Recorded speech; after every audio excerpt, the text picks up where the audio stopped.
اعوذ باللہ من الشیطان الرجیم بسم اللہ الرحمن الرحیم وَإِذْ قَالَتْ أُمَّةٌ مِّنْهُمْ لِمَ تَعِظُونَ قَوْمًا اللَّهُ مُهْلِكُهُمْ أَوْ مُعَذِّبُهُمْ عَذَابًا شَدِيدًا قَالُوا مَعْذِرَةً إِلَىٰ رَبِّكُمْ وَلَعَلَّهُمْ يَتَّقُونَ وقال عز وجل كما ورد في آخر سورة الأنبياء وَإِنْ أَدْرِي أَقَرِيبٌ أَمْ بَعِيدٌ مَا تُوعَدُونَ إلى قوله تعالى وَإِنْ أَدْرِي لَعَلَّهُ فِتْنَةٌ لَكُمْ وَمَتَاعٌ إِلَىٰ حِينٍ صدق اللہ العظیم۔ وعن سلمان الفارسی رضی اللہ تعالی عنہ قال قال رسول اللہ صلی اللہ علیہ وسلم لا يرد القضاء إلا الدعاء ولا يزيد في العمر إلا البر رواہ الامام الترمذی رحمہ اللہ۔ رب اشرح لی صدری ویسر لی امری واحلل عقدۃ من لسانی یفقہوا قولی۔ اللہم ربنا الہمنا رشدنا واعذنا من شرور انفسنا۔ اللہم ارنا الحق حقا وارزقنا اتباعہ وارنا الباطل باطلا وارزقنا اجتنابہ، آمین یا رب العالمین۔ حضرات، اگر انسان اس بات پر غور کرے کہ انسانی زندگی کی سب سے یقینی شے کون سی ہے جس میں کسی شک و شبہ کی گنجائش نہیں، زندگی کی سب سے بڑی حقیقت موت ہے جسے ہم بھلائے رکھتے ہیں۔ اگر کسی عزیز کی نماز جنازہ پڑھتے ہیں تب بھی یہ خیال نہیں آتا کہ اس وقت ہم بھی ہو سکتا تھا کہ یہاں پر بجائے ان کے میرا لاشا ہوتا۔ کچھ تھوڑی سی تو ہوتی ہے، قبر میں جب اتارتے ہیں کسی عزیز کو تو کچھ نہ کچھ احساسات کے اندر کچھ حرکت ہوتی ہے، لیکن بس واپس آنے کے بعد پھر آدمی بھول جاتا ہے موت۔ لیکن قرآن مجید نے لفظ یقین استعمال کیا ہے موت کے لیے۔ سورہ حجر کی آخری آیت ہے، حضور سے خطاب کر کے فرمایا وَاعْبُدْ رَبَّكَ حَتَّى يَأْتِيَكَ الْيَقِينُ۔ اے نبی، آپ تو اپنے رب کی بندگی میں لگے رہیے، اس کی اطاعت میں، اس کی فرما برداری میں، یہاں تک کہ موت آ جائے۔ تو سب سے یقینی شے حیات انسانی کی موت ہے۔ اسی طرح اس کائنات کی سب سے یقینی شے قیامت ہے۔ کچھ عرصے پہلے تک جب سائنس آئی تھی، خاص طور پر نیوٹن کا دور تھا، آپ کو یاد ہوگا بہت سو کو جو اصول تھے، میٹر از انڈسٹرکٹیبل، میٹر ڈسٹرائے نہیں ہو سکتا۔ عام گمان یہ تھا کہ کائنات ہمیشہ سے ہے، ہمیشہ رہے گی۔ یہ اس دور کا یہ تھا جو ذہنوں میں تصور تھا، جس کو نیوٹونین ایرا آف فزکس کہا جاتا ہے، فزکس کا نیوٹن کا دور۔ اور ویسے وہ بابا آدم ہے، ماڈرن فزکس کا باپ جو ہے وہ اس میں کوئی شک نہیں، نیوٹن ہے۔ ڈاکٹر مائیکل ہارٹ کی کتاب کا کئی دفعہ تذکرہ میں نے کیا آپ سے کہ تاریخ انسانی کے 100 اشخاص چن لیے جنہوں نے تاریخ کے دھارے کو رخ موڑا، اور ان 100 میں پھر گریڈیشن قائم کی، a selection and gradation of the 100 most influential personalities of human history۔ Number 1 پر حضور کو لایا، نمبر 2 پر نیوٹن کو لایا۔ یہ ساری جو آپ دیکھ رہے ہیں سائنس کی ترقیاں اور اس کے اکتشافات، انکشافات، ایجادات، یہ سب جو ہے اس کا بابا آدم نیوٹن ہے۔ لیکن نیوٹونین فزکس کے اندر بہت سی خامیاں تھیں جو بعد میں واضح ہوئی ہیں، اور آج کا دور آئنسٹائن ایرا کہلاتا ہے یہ۔ تو اس وقت یہ تھا کہ میٹر انڈسٹرکٹیبل ہے، اب کہتے ہیں نہیں، میٹر تو ڈسٹرائے ہو سکتا ہے، it can change into energy at any time. اور آج تصور یہ ہے کہ اس کائنات کا آغاز بھی ایک خاص وقت پر تھا، بگ بینگ، جس کا ذکر کئی دفعہ میں کر چکا ہوں، اور ایک وقت میں یہ کائنات پھر ختم ہو جائے گی۔ اور عجیب نقشہ سائنس آج وہی پیش کر رہی ہے جو قرآن مجید کی آیت میں ہے کہ اس دن ہم لپیٹ دیں گے آسمانوں کو، یوم نطوی السماء کطی السجل للکتب کما بدانا نعیدھا۔ یہ جس طریقے سے کہ پھل جھڑی ہوتی ہے ایک، وہ اس طریقے سے پھیلتی ہے پھل جھڑی۔ تو اس طریقے سے یونیورس پھیلی ہے، اس کی گیلیکسیز جو ہیں پھیلی ہیں، اور پھر یہ ریورس ایکشن اسی طریقے سے ہوگا، یہ لپیٹ لیا جائے گا جیسے کہ پچھلے زمانے میں کتابوں کے تومار ہوتے تھے۔ کتابیں اس طرح کی نہیں ہوتی تھی مجلد جو آپ دیکھتے ہیں، بلکہ یہ کہ ایک کاغذ ہو گیا پورا لکھ لیا، اب یہاں پر کچھ گوند لگایا، دوسرا کاغذ لگا دیا، اس کو طے کر لیا، اب اس کے بعد تیسرا کاغذ یہاں لگا دیا، یہ طے کرتے چلے آ رہے ہیں۔ اس کو سکرولز کہتے تھے، دی ڈیڈ سی سکرولز بہت مشہور ہوئے ہیں کہ یہ جو بحیرہ مردار ہے اس کے قریب کی کچھ غاروں میں سے انجیل کے بہت پرانے مینuscripts جو برآمد ہوئے تھے تو ان کو ڈیڈ سی سکرولز کہتے ہیں۔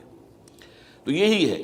بہرحال میں نے عرض کیا کہ انسان کی انفرادی زندگی کی سب سے بڑی حقیقت موت، اس کائنات کی سب سے بڑی حقیقت قیامت۔ قیامت سے پہلے کے بارے میں ایک حقیقت ہے جس پر کہ ہر مسلمان کو یقین رکھنا چاہیے، اور وہ یہ ہے کہ اس قیامت سے پہلے پوری دنیا میں حق کا بول بالا ہوگا۔ اچھا، یہ وہ بات ہے جو دنیا کے اکثر مذاہب میں ہے، اکثر مذاہب میں، اور خاص طور پر جو تین یہ مذاہب ہیں جنہیں ابراہیمی مذاہب کہا جاتا ہے، یہودیت، عیسائیت اور اسلام، میں تو صراحت کے ساتھ ہے۔ یہود کے ہاں بھی عقیدہ موجود ہے، عیسائیوں کے ہاں بھی ہے، مسلمانوں کے ہاں بھی ہے کہ اس سے پہلے، اس کائنات کے ختم ہونے سے پہلے، اس زمین کی قیامت آنے سے پہلے اس پر اللہ کا دین غالب ہوگا، کنگڈم آف ہیون آن ارتھ۔ اور یہی بات حضرت مسیح نے کہی تھی اپنے اس وقت کے جن یہودیوں سے مخاطب تھے، ریپینٹ، توبہ کر لو، for the kingdom of heaven is at hand. اب جو وہ ہے آسمانی بادشاہت آیا چاہتی ہے، وہ آسمانی بادشاہت تھی حضور کا ظہور صلی اللہ علیہ وسلم، جس سے کہ وہ آسمانی بادشاہت قائم ہوئی اور پھر پھیلی کتنے بڑے علاقے میں، لیکن بہرحال پوری دنیا میں نہیں پھیل سکی۔ وہ کچھ کے اسباب کیا تھے وہ اس وقت میرا موضوع نہیں ہے، لیکن پھیلنا ہے اس کو۔ اس سے قبل کیا ہونا ہے، یہ جو تیسری بات میں نے کہی ہے، اس پر آپ کو یقین ہونا چاہیے، اس لیے کہ احادیث صحیح آ گئی ہے۔ قرآن مجید کا سورہ کبریٰ دلالت کرتا ہے اس پر کہ حضور کو بھیجا گیا غلبہ دین کے لیے، اور بھیجا گیا پوری نوع انسانی کے لیے۔ تو جب تک پوری نوع انسانی پر دین غالب نہ ہو، حضور کا مقصد بعثت ابھی مکمل نہیں ہے۔ اسی کو اقبال نے کہا تھا، وقت فرصت ہے کہاں، کام ابھی باقی ہے، نور توحید کا اتمام ابھی باقی ہے۔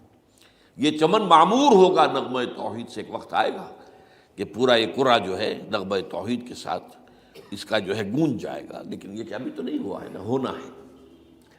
اس سے پہلے کا معاملہ ایک ہے کہ جس کی خبریں دی گئی ہیں، اور وہ ہے کہ قیامت میں اس نظام دین حق کے غالب ہونے سے پہلے بڑی خوفناک جنگوں کا ایک سلسلہ ہے جس کی خبریں دی گئی ہیں۔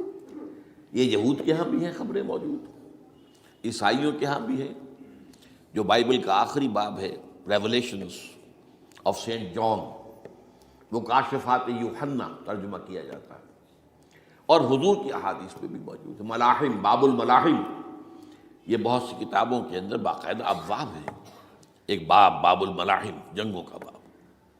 ان میں سے ایک جنگ وہ ہے جسے کہا ہے اس یوحنا کی مکاشفات میں آرمگدان، اور غالباً اسی کو حضور نے قرار دیا ہے الملحمۃ العظمیٰ، عظیم ترین جنگ، الملحمۃ الکبریٰ۔ تو یہ بھی یقینی چیزیں ہیں کہ جو ہونے والی ہیں۔ یہ ملاحم کیوں ہوں گے؟ آپ اس میں اچھی طرح سمجھ لیجئے کہ اس میں ایک تو ہے عذاب اکبر جو آئے گا یہودیوں پر، ایک ہے عذاب اصغر جو آئے گا مسلمانوں پر۔ میں نے یہ آج سے کوئی 20 سال پہلے کتاب لکھی تھی، وہ جو مختلف، پہلے تو وہ نوائے وقت کے اندر کالم کی شکل میں شائع ہوئی تھی، پھر یہ کہ موجودہ اور سابقہ مسلمان امتوں کا ماضی، حال اور مستقبل، غالباً اس وقت آؤٹ آف پرنٹ ہے وہ کتاب۔ بہرحال جن کو بھی دلچسپی ہو وہ اسے کہیں سے حاصل کر لیں، لائبریری سے، مکتبے سے مل جائے گی اور پڑھے اس کو۔ یہ 20-22 سال پہلے کی بات ہے، کوئی آج کی بات نہیں۔ تو اس میں ان تمام چیزوں کا میں نے تذکرہ کیا ہے، اس لیے کہ عذاب اکبر اس کو کہتے ہیں کہ کسی قوم کا نام و نشان مٹا دیا جائے۔ یہ عذاب اکبر آتا تھا صرف ان قوموں پر جن کے طرف رسول بھیجے گئے اور قوموں نے بحثیت مجموعی رسولوں کا انکار کیا۔ ان پر وہ عذاب آئے، اسے عذاب استیصال بھی کہتے ہیں۔ فقطع دابر القوم الذین ظلموا، ان کی جڑ کاٹ دی گئی۔ ایک جڑ کاٹنا ہوتا ہے، درخت کو کاٹنا ہوتا ہے، درخت تو کٹے گا تو پھر دوبارہ جڑ میں سے شاید وہ نکل آئے، لیکن نہیں، جڑ سے اکھیڑ۔ لا یری الا مساکنہم، یہ عذاب جو ہے اب کسی قوم پر نہیں آ سکتا، اس لیے کہ اب کوئی رسول تو آئے گا ہی نہیں، لیکن ایک قوم پر یہ تاریخ کے قرضے کی حیثیت سے موجود ہے، اور وہ قوم یہود ہے۔ ان کی طرف رسول بھیجے گئے حضرت عیسیٰ ابن مریم، رسولا الی بنی اسرائیل، اور انہوں نے یہ بات تو بہت دور کی تھی کہ مانتے انہیں اور ان پر ایمان لاتے، الٹا جو کچھ کیا ہے آپ کو معلوم ہے، انہیں ولد الزنا قرار دیا، جادوگر قرار دیا، واجب القتل قرار دیا، اور اپنے بس پڑتے سولی پر چڑھوا کر دم لیا۔ حالانکہ بات ہوا یہ نہیں ہے، اللہ نے انہیں اس سے پہلے ہی زندہ اٹھا لیا آسمان پر، دوبارہ وہ آئیں گے۔ بہرحال لیکن اس قوم کے اوپر وہ عذاب جو ہے وہ قرض ہے تاریخ کا، وہ قرض ادا ہوگا۔ حضرت مسیح علیہ السلام ہی آئیں گے دوبارہ، اور ان کے ہاتھوں اس امت کا خاتمہ ہوگا، ایک ایک فرد ختم ہو جائے گا۔ یہ جب میں نے یہ باتیں کہی تھی تو امریکہ میں یہودیوں نے بڑا شور مچایا، میرے خلاف جو ہے ان کی ایک مہم نکلی یہودیوں کی طرف سے کہ اس کی کتابیں وغیرہ، اس کے ویب سائٹ بند کرو، یہ جو ہے اینٹی سیمیٹک ہے، یہ کہتا ہے سب یہودی قتل ہو جائیں گے۔ یہاں پر بھی جو میرے ساتھ ایک ڈائلاگ کرنے کے لیے کوئی 12-13 پروفیسر آئے تھے امریکہ وغیرہ سے، ان میں سے جو یہودی تھا تو اس نے بہت ناراضگی کا اظہار کیا، آپ کہتے ہیں سارے یہودی ختم کر دیے جائیں گے، یہ بات ظاہر بات ہے پیلیٹیبل نہیں ہے۔ لیکن پھر ہمارے ساتھی جو وہاں پر تھے امریکہ میں پریشان ہوئے کہ آپ کے خلاف یہاں پر اب یہ مہم شروع ہو گئی ہے، تو میں نے بتایا کہ یہ تو جو زائنسٹ ہیں، جوش زائنسٹ، اور اس کے ساتھ ہیں کرسچن زائنسٹ۔ کرسچن زائنسٹ کا رسالہ نکلتا ہے ٹرمپٹ، دی فلاڈلفیا ٹرمپٹ، اس کے مدیر نے خود لکھا ہے کہ 80% یہودی قتل ہو جائیں گے۔ اس کو میں نے یوں سمجھا ہے کہ 20% وہ ہوں گے کہ جو حضرت مسیح کی آمد ثانی پر ایمان لے آئیں گے، وہ بچ جائیں گے، لیکن باقی جو اڑے رہیں گے اس کے بعد بھی تو وہ ختم کیے جائیں گے۔ تو یہ عذاب الاکبر جو ہے تاریخ کا ایک قرض ہے کہ جو ادا ہوگا، ورنہ کسی اور قوم پر یہ عذاب اکبر اب نہیں آ سکتا۔ لیکن دوسرے درجے میں یہ عذاب ہوگا امت مسلمہ پر۔ امت مسلمہ بھی تو عذاب کی مستحق ہو گئی۔ وہ عذاب جو یہودیوں پر بہت پہلے آئے تھے، ضربت علیہم الذلۃ والمسکنۃ وباؤوا بغضب من اللہ، یہ تھا کہ نہیں تھا؟ حالانکہ انہوں تو یہ خیال تھا کہ we are the chosen people of the Lord, ہم تو اللہ کی منتخب قوم ہے، وی آر دی، قرآن کہتا ہے کہ ان کا قول یہ تھا نحن ابناء اللہ واحباؤہ، ہم تو اللہ کے بیٹوں کی طرح ہیں اور اللہ کی جو ہے بہت چہیتے ہیں۔ کہ عذاب آئے، نبوکدنضر کے ہاتھوں آیا، اسیرینز کے ہاتھوں آیا، پھر یونانیوں کے ہاتھوں، الیگزینڈر دی گریٹ کے ہاتھوں آیا، پھر رومنوں کے ذریعے سے آیا، اور پچھلی صدی میں جرمنوں کے ذریعے سے آیا۔ تو عذاب آئے، یہ عذاب تو، لیکن قوم ختم نہیں ہوئی۔ وہ عذاب اکبر نہیں تھے، یہ عذاب مختلف حصوں میں آئے اور بڑی بڑی تباہیاں آئیں، لیکن وہ عذاب اکبر نہیں تھے۔ اسی طرح کے عذاب ہم پر بھی آئے، ہم پر کروسیڈرز آئے اور لاکھوں مسلمان قتل ہوئے۔ یروشلم ہمارے ہاتھ سے 88 برس تک نکلا رہا، اور اس پر عیسائیوں کا قبضہ رہا، ندیاں خون کی بہہ گئی مسلمانوں کی، اور پورا میڈیٹرینین کا ایریا جو ہے تقریباً قبضے میں رہا ہے عیسائیوں کے۔ پورا یورپ اس وقت آیا تھا۔ یہ جو کروسیڈ نا 250 برس تک وہ جاری رہے، waves after waves of the Crusaders coming and attacking and conquering this cities, یہ جتنی بھی فلسطین وغیرہ کا علاقہ ہے جس کے اندر ان کا اثار ہے، اور شام کا علاقہ ساحلی۔ پھر آپ کو معلوم ہے ہمارے اوپر عذاب اس سے بھی بڑا، اس سے کئی گنا بڑا آیا تاتاریوں کے ہاتھوں، کروڑوں کے قریب انسان جو ہے مسلمان قتل ہوئے۔ پھر اس کے بعد آپ کو معلوم ہے کہ پھر یہ یورپین کولونیلزم آ گیا، جیسے ان پر آئے تھے یونانی اور پھر رومی اور اب پھر جرمن، ہم پر آئے انگریز آئے، کہیں ولندیزی آئے، کہیں ڈچ آئے، کہیں ہسپانوی آئے، کہیں اطالوی آئے، کہیں اسپینیئرز آئے، اور پورا کا پورا عالم اسلام ان کے زیر نگین آیا کہ نہیں آیا؟ دی کولونیل ایرا جسے آپ کہتے ہیں۔ تو وہ عذاب ابھی اس امت کے اوپر اور باقی ہے، ایک قرض ہے، اور وہ کیا ہے؟ یہ کولونیل ایرا جب ختم ہوا ہے، ہم آزاد ہونے شروع ہوئے، اب یہ ہمارے لیے ایک امتحان کا مرحلہ تھا بہت بڑا۔ آزاد ہو کر تم کیا کرتے ہو؟ پہلے تو ہم کہہ سکتے ہیں کیا کریں، ہمارے اوپر تو ہم تو مجبور ہیں، ہمیں غلام بنا لیا انگریزوں نے آ کر، ہمیں فرانسیسیوں نے غلام بنا لیا، ہمیں اطالویوں نے غلام بنا لیا، ان کی طاقت کے آگے ہم بے بس ہیں، لاچار ہیں. ٹھیک ہے، لیکن اب آزادی دے کر فَيَنظُرَ كَيْفَ تَعْمَلُونَ، اب تمہیں آزادیاں دے کر پھر اللہ دیکھے گا تم کرتے کیا کیا ہم نے. جو مسلمان قوم ملک آزاد ہوا اس نے یا تو اپنا قبلہ بنایا واشنگٹن کو یا بنایا ماسکو کو، کسی نے قرآن کو اپنا امام نہیں بنایا.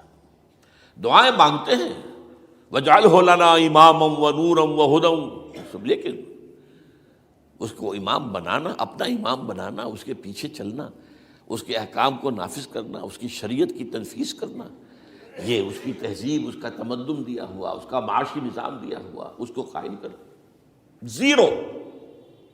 زیرو. اس لیے بہت بڑے عذاب کے ہم مستحق ہیں. بات کڑوی ہے، اچھی نہیں لگے گی، لیکن میں یہ آج سے نہیں کہہ رہا ہوں، میں سن 80 سے یہ باتیں کر رہا ہوں. نوٹ کر دیجیے اس بات کو.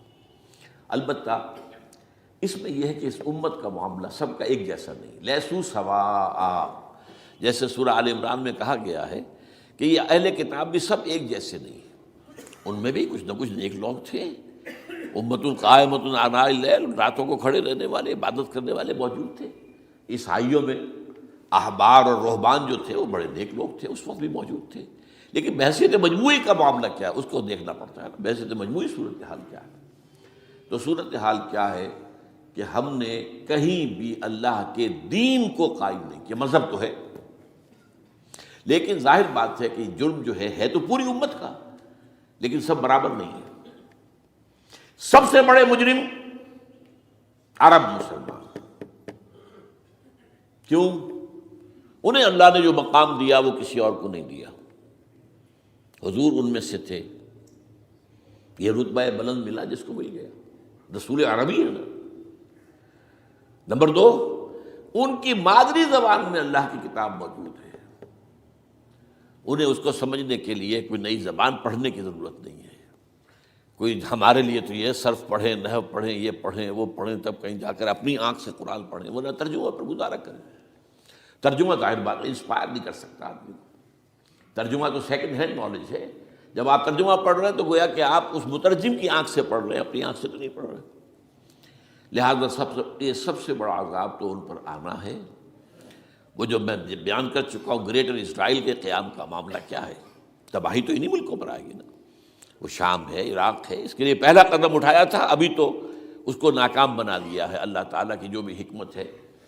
جو عراق پر حملہ تھا وہ اصل میں اس لیے تھا کہ گریٹر اسرائیل کی طرف پہلا قدم تھا. شیرون نے کہہ دیا تھا یہ جو پڑا ہوا ابھی کہیں مرا نہیں ہے. اس نے کہا تھا جیسے یہ صدام کی حکومت ختم ہوئی ہے، اس کے مجسمے گرائے گئے ہیں، کہ ان قریب عراق پر ہمارا قبضہ ہوگا. یہ اصل میں تھا اس گریٹر اسرائیل کی طرف پہلا قدم.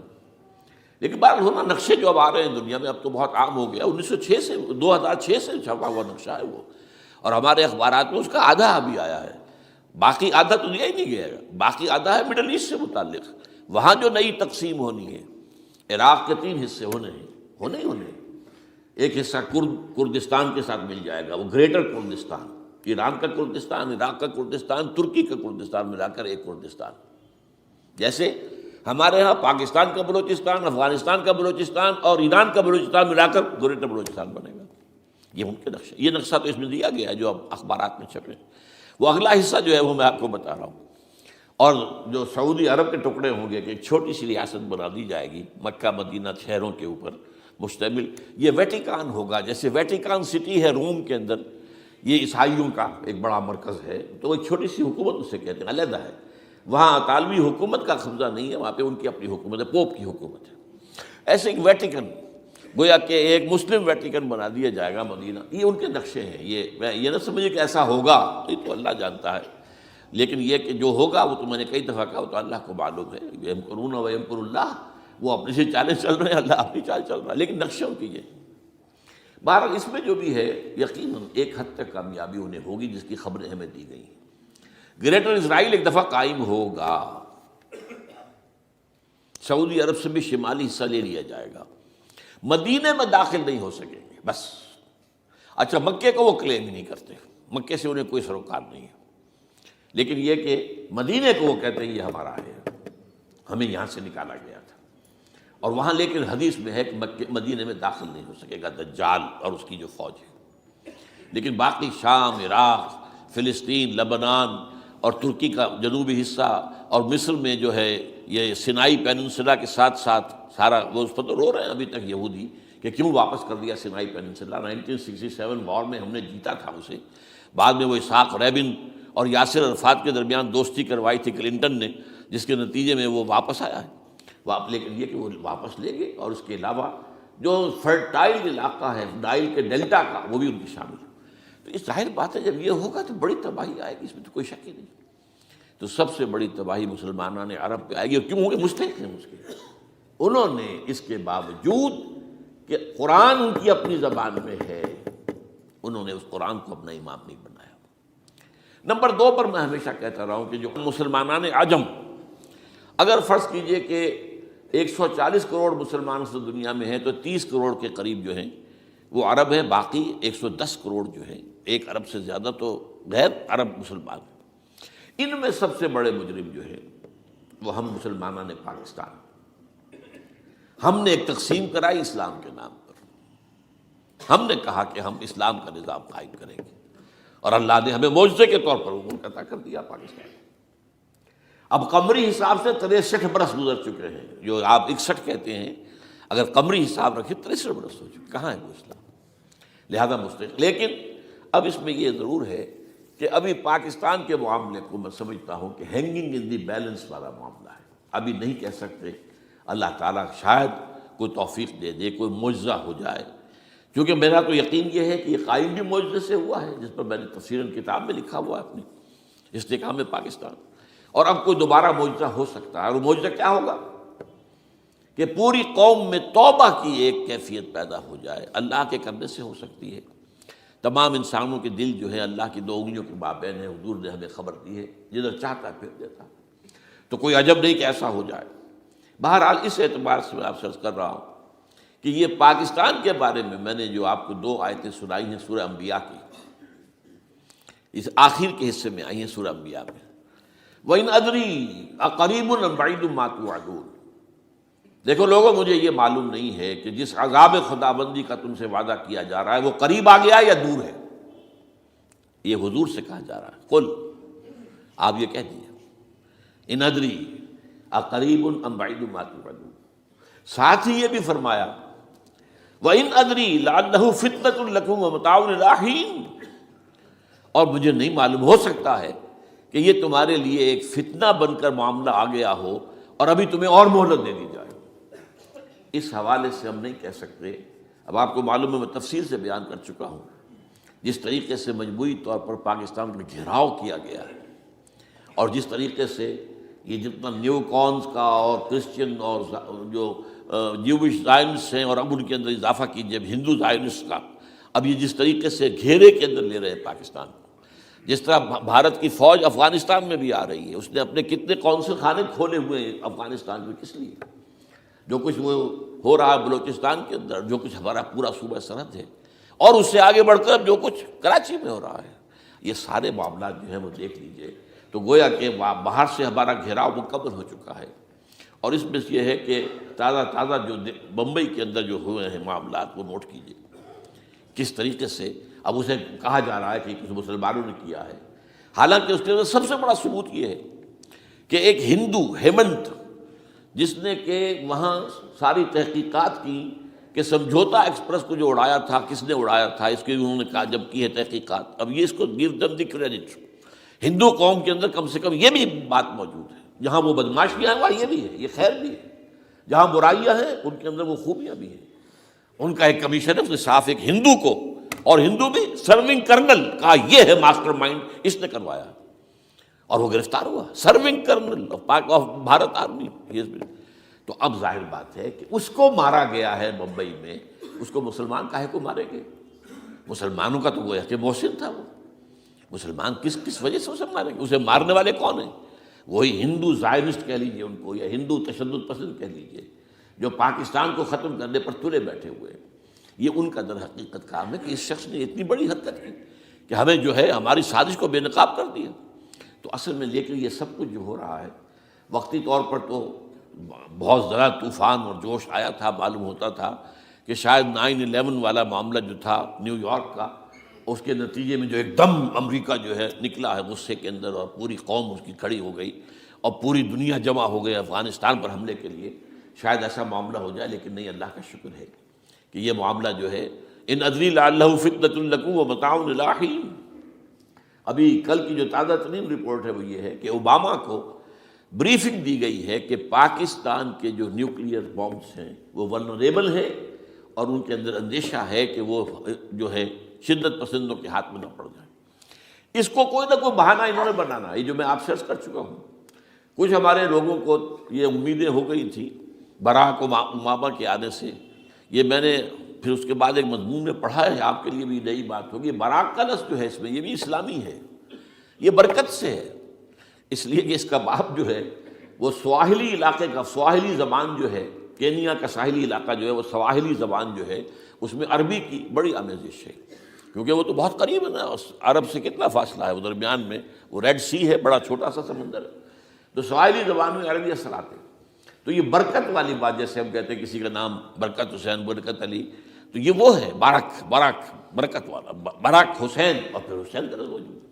تو اس سے بڑی توقعات ہو گئی تھی، لیکن نظر یہ آ رہا ہے کہ جو بش کا ایجنڈا تھا، اس لیے کہ اصل میں اس کی پالیسی بنانے والے میں آپ کو بتا چکا ہوں، کوئی ایک فرد نہیں ہوتا وہاں تو پورے ادارے ہیں، بڑے بڑے تھنک ٹینکس ہیں، اور یہ ثابت ہو گیا ہے کہ اس اوباما نے آتے ہی سب سے زیادہ کٹر جو زائدست تھا امریکہ کے اندر، جس کا نام ہی اسرائیل ہے، اسرائیل رحم، جو ہے اسرائیل رحم ایمانویل، اس کو اپنا بنایا chief of the white house staff.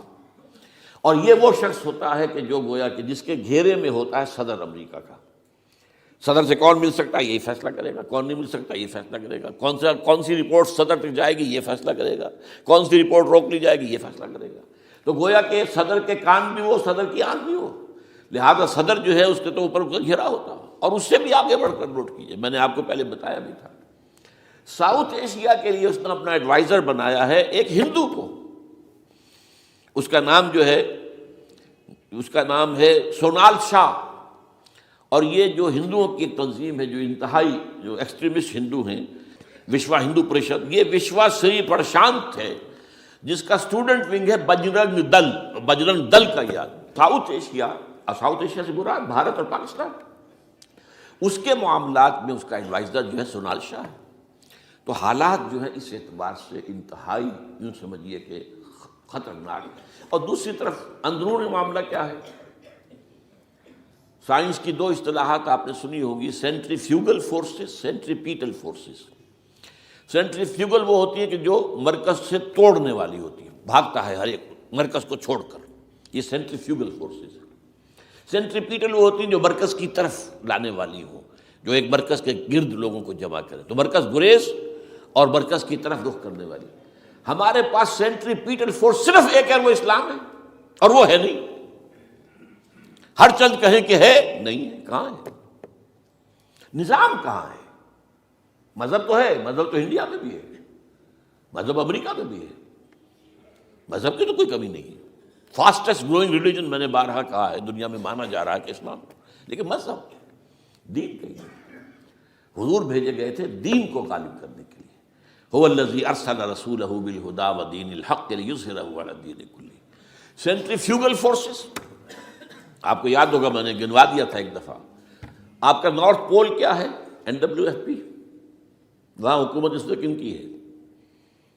وہ اسفند یار ولی، جس کا دادا، جس نے پاکستان میں دفن ہونا گوارا نہیں کیا، جن کا پختہ موقف یہ ہے، اس کے باپ کا بھی ولی خاں کا یہ تھا کہ انگریز نے بنایا ہے پاکستانی، انگریز کا بنایا ہوا ہے، یہ انگریزی سازش کے نتیجے میں وجود میں آیا، and they believe in that۔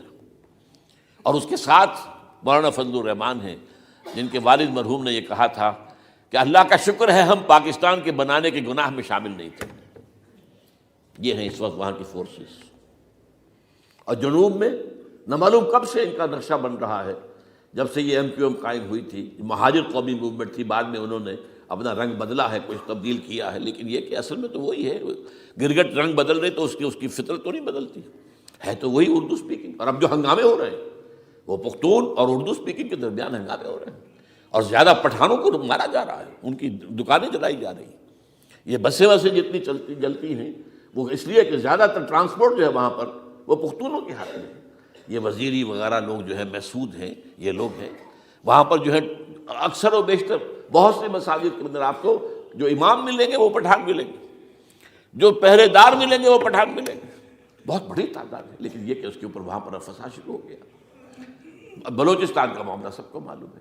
تو اندرونی طور پر جو سینٹریپیٹل فورس ہو سکتی تھی اس کو ہم نے کیا نہیں مضبوط، کمزور سے کمزور تک کرتے چلے گئے. اور اب جو کچھ ہو رہا ہے، اب مضامین آ رہے ہیں، آئلی قوانین میں تبدیلیاں کیوں کی جا رہی ہیں. یہ جو کانفرنس ہوئی تھی جو UNO کے اندر بیجنگ +5 کانفرنس، جو بات اس میں طے ہو اس میں یہ تھا طلاق کے معاملے میں مرد اور عورت کو بالکل برابر کر دیا جائے. اب وہی کر رہے ہیں آپ. یہ سفاری آئی کائے کے لیے؟ جیسے مرد طلاق دے سکتا ہے عورت بھی طلاق دے سکتا ہے. اسلام میں یہ نہیں ہے. اسلام میں یہ ہے کہ عورت طلاق لے سکتی ہے، دے نہیں سکتی. وہ لے گی یا تو شوہر سے خود کہے بھائی تم مجھے آزاد کر دو، تم نے مجھے مہر دیا تھا میں واپس کرتی ہوں، یا یہ آدھا لے لو، یا یہ ہے کہ وہ اپنے بڑوں سے بزرگوں سے اور اس کے بڑوں بزرگوں کو بیچ میں ڈالے، یا عدالت میں جائے. عدالت اگر کو قائل کر دے گی کہ عدالت کے واقعی اس کے معاملات ان کے صحیح اب نہیں نبھ سکتے، وہ سیپریٹ کر دیں گے. وہ ایک ہے خلا لی جا سکتی ہے، طلاق دی نہیں جا سکتی. یہ فرق رکھا گیا. اسلام میں مرد اور عورت اسینشلی برابر ہیں. As human beings they are equal. کوئی فرق نہیں، کوئی اونچا نہیں، کوئی نیچا نہیں.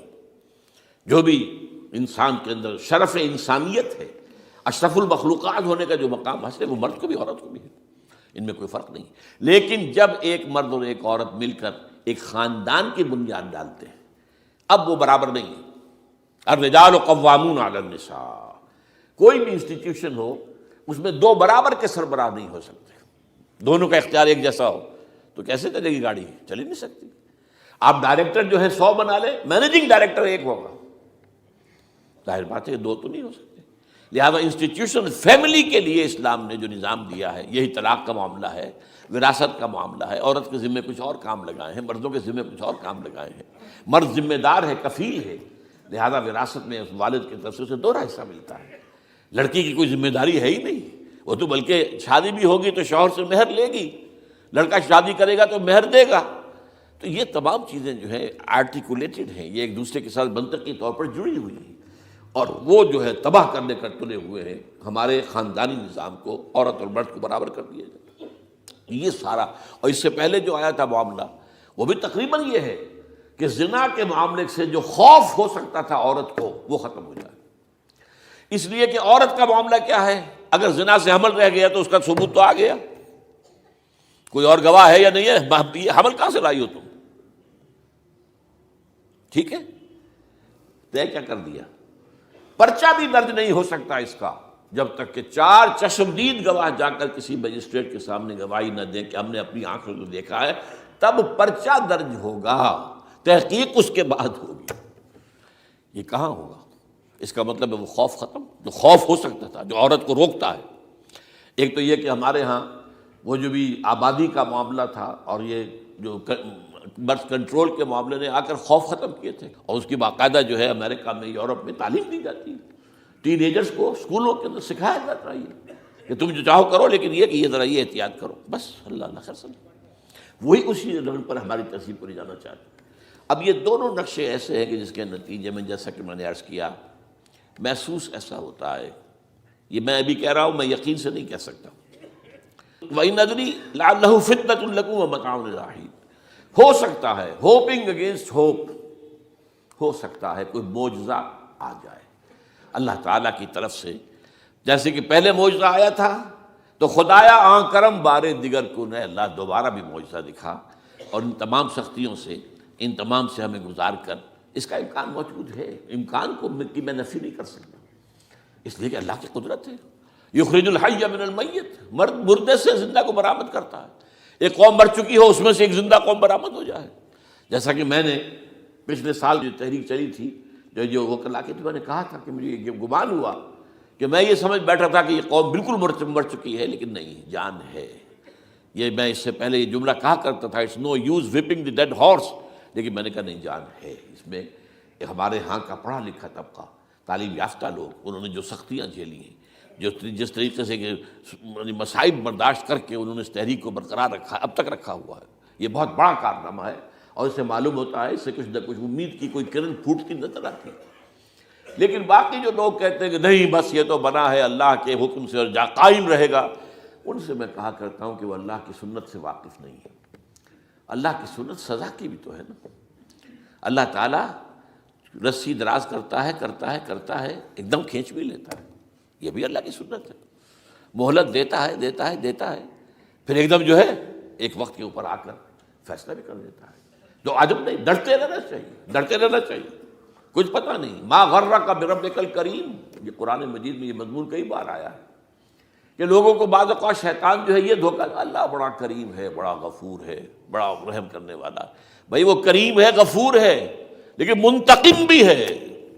انا من المجرمین منتقمون، ہم ان مجرموں سے انتقام لے کر رہیں گے۔ وہ تو منتقم بھی تو ہے، وہ سزا بھی تو دیتا ہے۔ اس نے جہنم جو ہے یہ کوئی ڈیکوریشن پیس کے طور پر تو نہیں بنائی ہے، کس لیے بنائی ہے؟ وہ تو ہم نے فیصلہ کیا ہے، لَأَمْلَأَنَّ جَهَنَّمَ مِنَ الْجِنَّةِ وَالنَّاسِ أَجْمَعِينَ، یہ میں نے طے کیا ہوا ہے۔ تو اللہ تعالیٰ جو ہے سزا بھی دیتا ہے، تو اللہ تعالیٰ ہمیں اس سے بچائے۔ بہرحال ہو سکتا ہے کہ اس کے بعد بھی اللہ تعالیٰ ہمیں اور مہلت دے دے، اور اس مہلت کے لیے اس کرنے کا کام کیا ہے؟ کرنے کا کام یہ ہوگا دعا اور توبہ۔ پہلے توبہ کی جائے پھر دعا، ورنہ دعا قبول نہیں ہوتی۔ پہلا کام توبہ ہے۔ یا ایھا الذین آمنوا توبوا الی اللہ توبۃ نصوحا، اے اہل ایمان اللہ کی جناب میں توبہ کرو، خالص توبہ۔ کیا مطلب ہے؟ اپنی زندگیوں میں سے شریعت کے خلاف، ویسے بھی اخلاقیات کے خلاف، جھوٹ، دغا، فریب، دھوکہ، غبن، سب کو ختم کرو۔ سود، بے پردگی، عریانی، فحاشی ختم کرو۔ طے کر لو کوئی شخص شریعت کے خلاف اور اخلاقیات کے خلاف، صرف شریعت نہیں، ایک بنیادی انسانی اخلاقیات ہوتی ہیں، اس کے سارے تقاضے پورے کر دیں جو ہمارے یہاں ختم ہو چکے ہیں۔ میں نے جیسا کہ بارہا کہا ہے کہ اس وقت دنیا کی سب سے بڑی منافق ترین قوم جو ہے مسلمانان پاکستان ہے۔ جھوٹ اور وعدہ خلافی اور اس کے ساتھ جو ہے وہ غبن کا معاملہ جتنا ہمارے ہاں ہے، آپ پوری دنیا میں آپ کو کہیں نہیں ملے۔ تو اس لیے پہلے توبہ کی جائے اور پھر دعا کی جائے۔ اسی لیے میں نے آپ کو حدیث سنائی ہے کہ اللہ کے فیصلے کو بھی کبھی کبھی دعا جو ہے لوٹا دیتی ہے، لیکن وہ دعا کب ہو؟ جب آپ نے اللہ کے ساتھ اپنا معاملہ صحیح کر لیا ہو۔ فرمایا حضور نے، جو میں نے ترمذی کی روایت آپ کو سنائی، لا يرد القضاء الا الدعاء، اللہ کا فیصلہ بھی کبھی کبھی اللہ تعالیٰ کسی فیصلے کو مؤخر کر دیتا ہے۔ حضرت یونس علیہ السلام کی قوم پر اللہ کا فیصلہ آ چکا تھا، عذاب کے آثار شروع ہو چکے تھے، پوری قوم نے توبہ کی، اللہ تعالیٰ نے عذاب کو جو ہے وہ وہاں سے ہٹا لیا ان کے سروں پر سے، اور ایک مدت تک کے لیے انہیں مہلت بخشی دے دی۔ تو اس کے لیے تو یہ ہے کہ توبہ کی جائے اور دعا کی جائے، اور اس میں یہ ہے کہ اس میں اس توبہ کا ایک حصہ لازماً یہ ہونا چاہیے کہ ہم طے کر لیں کہ اللہ اب مجھے اپنی بہترین توانائیاں، اپنی قوتیں، صلاحیتیں، وسائل خرچ کرنے ہیں اور تیرے دین کو قائم کرنے کے لیے۔ اس کے لیے کسی نہ کسی جماعت کے اندر، جس کو بھی آدمی سمجھے کہ ہاں یہ بہترین جماعت ہے، یہ صحیح ترین جماعت ہے، یہ واقعی اسلام کو قائم کرنے کے لیے کام کر رہے ہیں، اور واقعی اس طریقے سے کر رہے ہیں جس طریقے سے وہ ہو سکتا ہے، اگر آپ اس پر لیکن لازم سمجھیں لا اسلام الا بالجماعہ، کوئی اسلام نہیں ہے جماعت کے بغیر۔ یہ حضرت عمر رضی اللہ تعالیٰ عنہ قول ہے، اور حضور کی حدیثیں تو میں نے 12 آپ کو سنائی ہے۔ انی آمرکم بخمس اللہ امرنی بہن بالجماعت والسمع والطاعت والہجرۃ والجہاد فی سبیل اللہ، میں تمہیں 5 باتوں کا حکم دے رہا ہوں، اور یہ 5 باتیں وہ ہیں جن کا اللہ نے مجھے حکم دیا ہے، جماعت، سمع و طاعت اور جہاد و ہجرت، یہ 5 باتیں۔ تو اس لیے توبہ کے اندر یہ لازمی جز ہونا چاہیے کہ اب ان صلاتی و نسکی و محیای و مماتی للہ رب العالمین، یہ فیصلہ کر لیجئے۔ اس کے بعد یہ ہے کہ اللہ تعالیٰ اس پر استقامت عطا فرمائے، اس کی بھی خود دعا کیجئے کہ اللہ اب تو نے مجھے یہ ہدایت دے دی ہے، تو اب لا تزغ قلوبنا بعد اذ ہدیتنا وہب لنا من لدنک رحمۃ انک انت الوہاب۔ ایک دوسری آخری بات میں آج صاحب سے کہہ رہا ہوں ڈرتے ڈرتے اگر خدا نہ خواستہ، خدا نہ خواستہ، خدا نہ خواستہ، خاکم بدہن، اگر پاکستان کے لیے بھی اللہ تعالیٰ کی طرف سے آخری سزا کا فیصلہ ہو گیا ہو، جس کے چرچے ہیں، تیری بربادیوں کے مشورے ہیں آسمانوں پر، وہ آسمان اوپر کے آسمان اور ہیں، زمین کے آسمان بھی تو ہیں نا، یہ امریکہ، یہ وائٹ ہاؤس، یہ پینٹاگون، یہ جو ہے اسٹیٹ ڈپارٹمنٹ، یہ سب جو کیا ہے، نیٹو کا ہیڈ کوارٹر، یہ ساری چیزیں کیا ہیں؟ تو تیری بربادیوں کے مشورے ہیں آسمانوں میں، اور اس کے لیے خبریں وہ دیتے آ رہے ہیں۔ بہت سے لوگ کہتے ہیں یہ خام خواہ کے ہیں ان کے، یہ ہمارا صرف بھی ہماری بددلی پیدا کرنے کے لیے نہیں، لیکن یہ کہ جو کچھ انہوں نے نقشے بنائے تھے وہ نقشے تو پورے ہوتے چلے آئے۔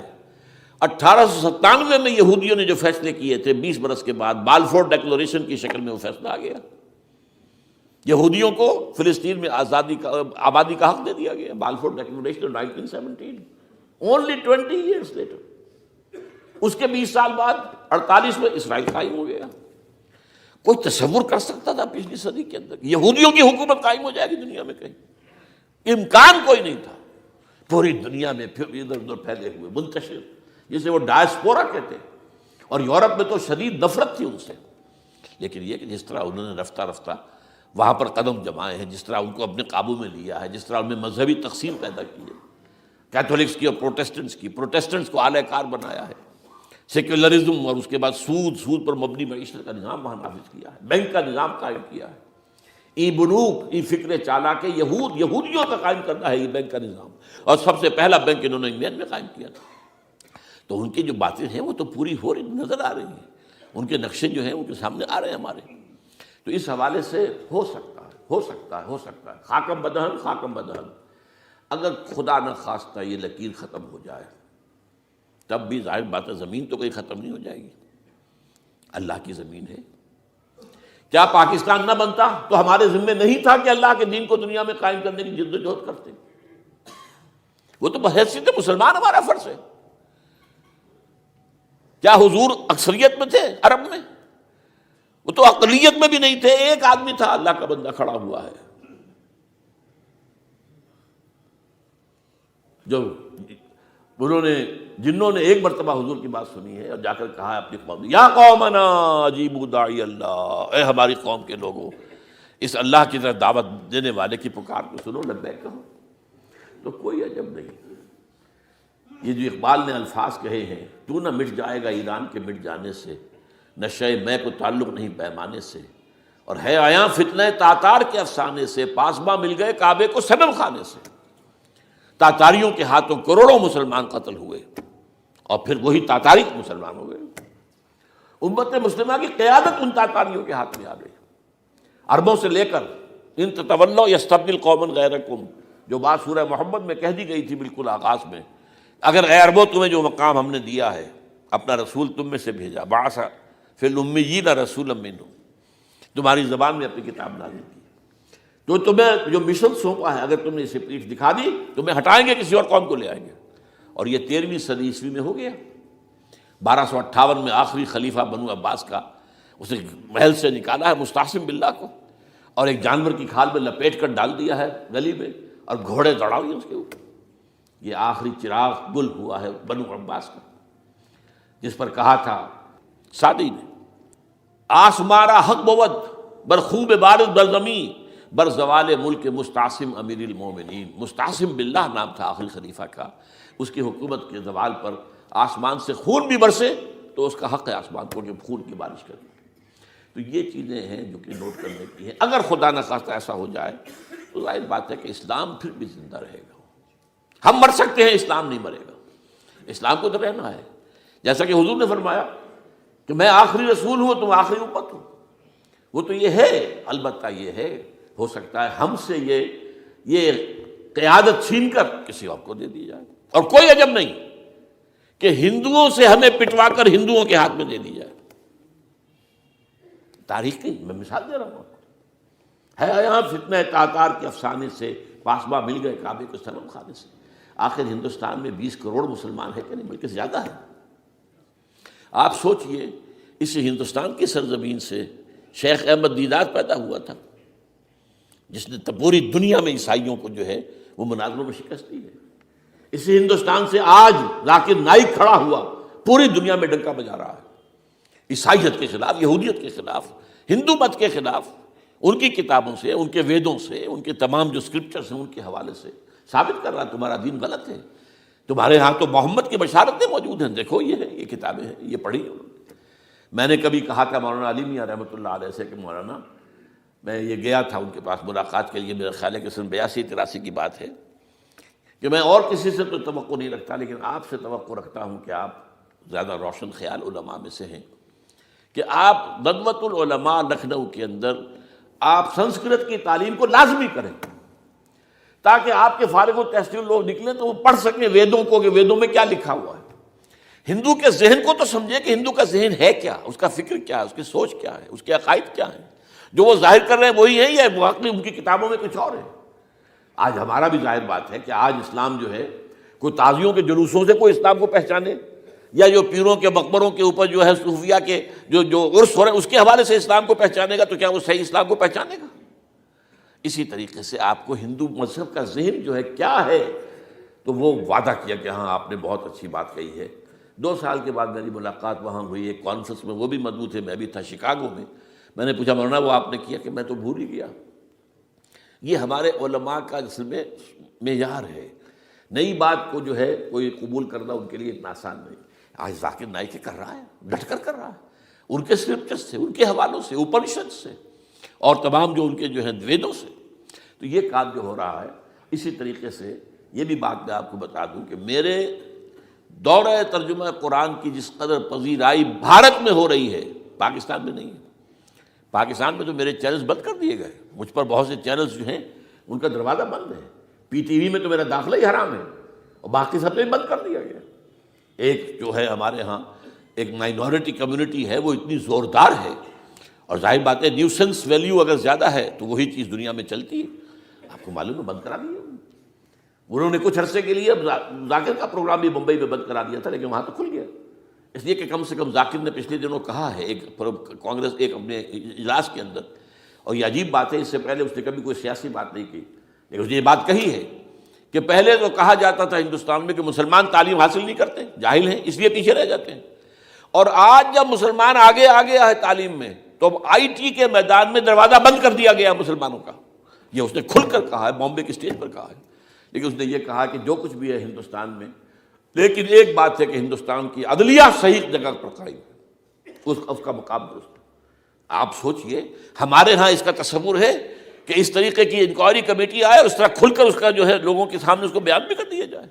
ہمارے ہاں تو کسی انکوائری کمیٹی کی رپورٹ آج تک سامنے آتی ہی نہیں، سب بند، کوئی کمیٹی جو بھی کچھ ہو جائے، اس کے بعد کسی کو پکڑنا، سرونگ کرنیل کو پکڑ لینا، تو عدلیہ قائم ہے۔ جیسے کہ کبھی چرچل نے کہا تھا جب بے انتہا تباہی ہو گئی تھی سیکنڈ ورلڈ وار میں، اور لوگ آئے کہ برباد ہو گئے، تباہ ہو گیا، یہ ہو گیا وہ، اس نے کہا یہ بتاؤ کہ برطانیہ میں عدالتیں کام کر رہی ہیں؟ کہ ہاں، بس ٹھیک ہے، پھر یہ ملک قائم رہے گا۔ یہ معاملہ جو ہے بھارت کے اندر عدالتیں ہیں چل رہی ہیں، تو اس حوالے سے کوئی عجب نہیں، کوئی عجب نہیں۔ ہمیں اصل میں جیسا کہ میں نے کہا تھا کہ ہم وطن پرست نہیں ہیں، ہم زمین پرست نہیں ہیں، وندے ماترم یہ ہمارا ترانہ نہیں ہے، زمین کے پجاری نہیں ہیں، ہمیں پاکستان سے محبت ہے اور پاکستان کا دفاع کریں گے۔ اور بڑے عمدہ بات ہے کہ اس موقع پر جو ہے تمام ہماری جو اپوزیشن پارٹیز ہیں وہ جا کر جمع ہو گئی ہیں، آل پارٹیز کانفرنس کے اندر یکجہتی کا ثبوت دیا ہے۔ یہ اسلام کے لیے ہونا چاہیے، صرف ایک خطہ زمین کے لیے نہیں۔ اصل میں شے جو ہے ہمیں جو مقصود ہے وہ اسلام ہے۔ تو کوئی عجب نہیں ہے کہ جس طریقے سے پچھلے دنوں ہمارے یہ بہت اہم آدمی ہیں، آپ کو معلوم سید قاسم محمود صاحب بے شمار کتابوں کے مصنف ہیں، یہ دلی گئے تھے اور اس سے آگے بھی گئے مختلف جو ہیں یو پی کے شہروں میں۔ انہوں نے واپس آ کر جو خط لکھا تھا، پھر ندائے خلافت میں شائع بھی کر دیا تھا کہ وہاں تو گلی کوچوں میں آپ کا نام گونج رہا ہے، اس درجے وہاں پر یہ درس قرآن کا معاملہ جو ہے۔ اور اگر آپ نے کبھی پیس ٹی وی پر وہ دیکھے ہوں میرے 10 لیکچر جو میں دے کر آیا تھا آج سے 4 سال پہلے، 15,000 افراد، اور یہ کہنے میں 15,000 نہیں ہے، ورنہ تو اسے 50,000 کا بھی کہا جا سکتا ہے مجمع کو۔ وہ تو گنتی اس لیے ہے کہ کرسیاں رکھی گئی تھی 15,000، اور ساری کرسیاں فل تھیں، اور بھی لوگ کھڑے ہوئے تھے، تو 15,000 پلس۔ کہیں پاکستان میں تو آج تک یہ بات نہیں ہوئی ہے۔ لیکن یہ کوئی عجب نہیں، قرآن مجید میں سورہ انعام میں نقشہ کھینچ دیا گیا ہے۔ حضور سے کہا گیا اے نبی آپ مایوس اور بددل نہ ہوں، اگر یہ مکے والے ہماری اس کتاب قرآن کی قدر نہیں کر رہے تو ہم نے ایک قوم کو تیار کر رکھا ہے جو اس کی ناشکری نہیں کریں گے، ناقدری نہیں کریں گے۔ ان یکفر بہا ہؤلاء، اگر یہ لوگ مکے والے آپ کی قوم اگر یہ کفران نعمت کرے گا قرآن کا تو ہم نے ایک اور قوم کو تیار کر رکھا ہے، وَوَكَّلْنَا بِهَا قَوْمًا لَيْسُوا بِهَا بِكَافِرِينَ، وہ اس کی ناقدری نہیں کریں گے۔ اب دیکھ لیجیے معجزہ کیا ہوا، مدینے میں تو حضور کا قدم مبارک بھی نہیں پہنچا اور وہاں انقلاب آ گیا۔ آپ کے دو ادنا خادم، ادنا شاگرد گئے ہیں، اور مصعب بن عمیر اور عبداللہ بن ام مکتوم جو نابینا تھے رضی اللہ تعالیٰ عنہما، اور وہاں انقلاب آ گیا، دونوں قبیلے ایمان لے آئے، ساری ان کی جو ٹاپ کی لیڈرشپ تھی ایمان لے آئی، اور وہ یثرب جو ہے مدینۃ النبی بن گیا، وہ دارالہجرت بن گیا۔ تو کوئی عجب نہیں، تو ہمیں تو چمٹے رہنا اسلام کے ساتھ اور اس کے لیے اپنی جد و جہد کو جاری رکھنا ہے، اور اس ملک کے اندر بھی ہر خیر کی بات کی ہم دعوت دیتے رہیں گے، مشورے دیتے رہیں گے۔ البتہ یہ ہے کہ لوگ کہہ سکتے ہیں کہ تم کس قوم کو، یہ تو ختم عذاب ہونے والا ہی ہے، بس کس کو ڈرا رہے ہو؟ تو اس لیے میں نے آیت پڑھی تھی، اذ قالت امۃ منہم لم تعظون قوما اللہ مہلکہم او معذبہم عذابا شدیدا، جبکہ ایک قوم نے کہا کیوں ان کو وعظ کہہ رہے ہو، کس لیے، کچھ حاصل نہیں، اب ان پر تو اللہ کا عذاب آ کر ہی رہے گا اور عذاب علیم آ کر رہے گا۔ تو انہوں نے جواب دیا قالوا معذرۃ الی ربکم، ہم اپنے رب کے حضور میں جا کر معذرت تو پیش کر سکیں گے، اے اللہ ہم چمٹے رہے تیرے دین کے ساتھ، اے اللہ ہم نے اپنے آپ کو وابستہ کیے رکھا، اپنی بہترین صلاحیتیں اور قوتیں اور اپنی توانائیاں صرف کی ہیں اے اللہ اس کام کے لیے۔ اور یقین کا لفظ بھی میں نے شروع میں کہا تھا آپ سے، موت اور قیامت، اور دو مرتبہ آیا ہے قرآن کے بارے میں، ان ھذا لھو الحق الیقین،